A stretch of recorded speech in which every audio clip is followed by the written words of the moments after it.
Mr. President, dear friends, we are one, and we come today as one human family, sharing one planet, intent on building together a common future based on shared hope, mutual interests, consciously working together to find common solutions. Our interconnectedness has long been recognized in spiritual traditions and practices around the world, and in the philosophy, the African philosophy of Ubuntu.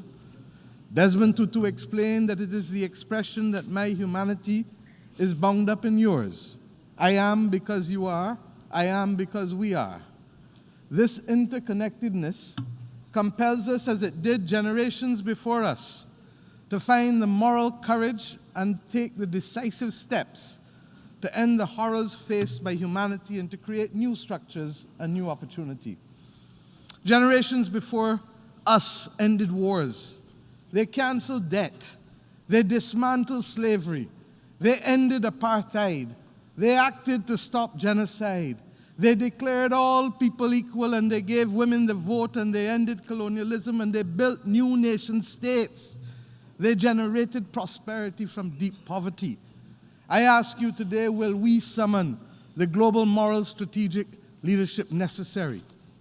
I want to congratulate the Secretary General and his deputy and the team of ambassadors from Namibia and Germany who have led us safely to this pact over the course of the last 2 years of negotiations.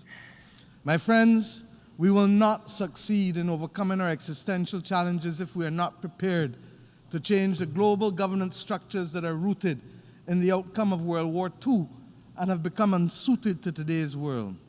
The distrust in our institutions of governance, the mistrust between the governors and the governed, will continue to foster social alienation the world over at the very time that we need to find as many people as possible to shape a new world.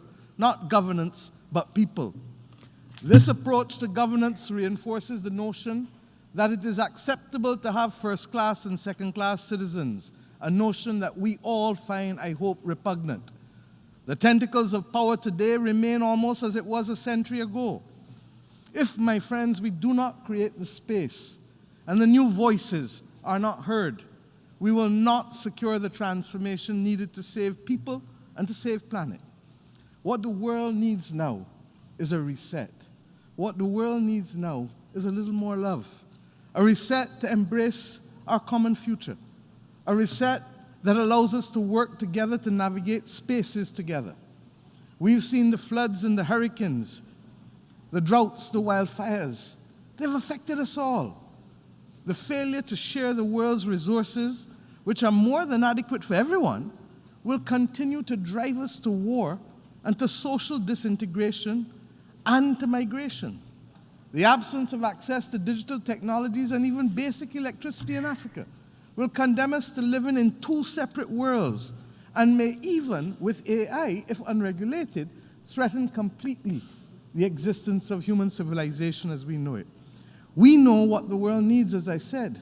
And what our people want to hear from us today is that we can overcome these challenges by working together, and that the visible actions that are necessary are being agreed today and tomorrow to secure the future in this pact.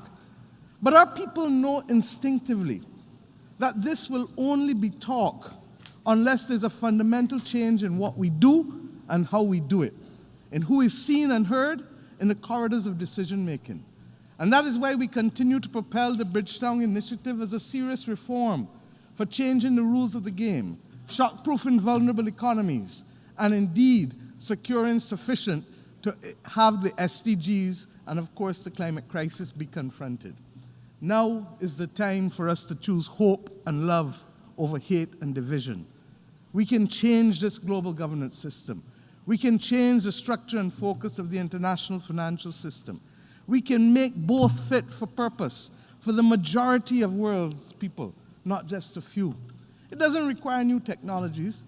It requires action and humanity, accepting that we are human together, that we are because of each other, and that we can, in this generation, secure the future of human progress.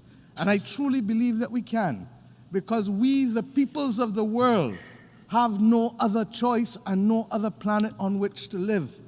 The only issue will be how quickly we can act